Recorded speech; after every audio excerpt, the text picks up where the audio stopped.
Hello everyone! In today's video, gagawa na naman tayo ngayon na mini version siya ng ating slab cake. Ito siya guys.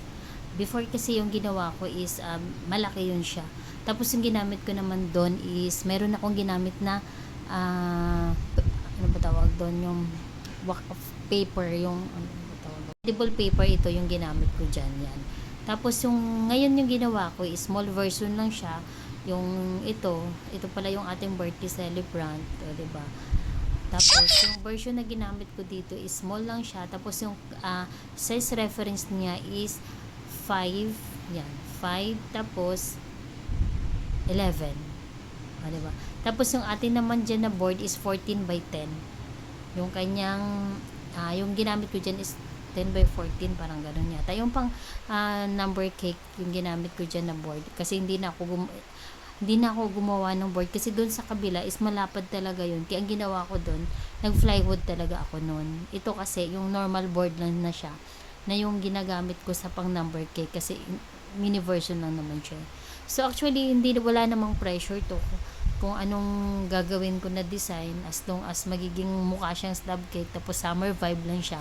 So naisip ko is magagamit ako dito ng mostly naman talaga kasi yung ginagamit natin is artificial flower. Bira lang talaga yung gumagamit ng mga fresh flower kung medyo malapit tayo sa Dangwa ay medyo malayo tayo or tsaka kung mayroong depende sa ating client kung anong request nila but this one yung ginamit ko dito is artificial flower lang siya. Actually, yung flower na ginamit natin is parang viral lang siya kasi nag-birthday sikat, maraming mga sikat na artista talagang gumamit sa flower na yun. Pero actually, nauna ako dun late lang talaga ako nag-upload. Kasi itong video na to is last month pa to. Ngayon ko lang talaga siya nagawa ng time na VO. Akala ko kasi na-upload ko na siya So, nakakatawa pa, no? After ko pa kinisin, ginulo ko rin naman siya. Parang messy-messy look lang siya, ganito lang siya. Diba? Parang yung ganyan-ganyan lang siya. So, kaya mabilis lang siya. After nito, sa mga nagtatanong pala, ano palang ginamit ko dyan na icing. So, ang ginamit ko pala dyan is Whip Delight. Yung ating icing. Ano rin naman siya ng ibang brand. Tsaka stable din naman ang icing na to. O, ganyan. Tapos, yung fixer ko naman dyan is from Hanabishi.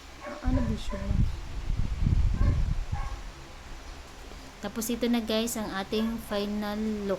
Tignan nyo po. Ayan, diba? Fresh na. Hindi ko na yata na videoan paano ko nilagay yung flower. Pero alam nyo naman na yun.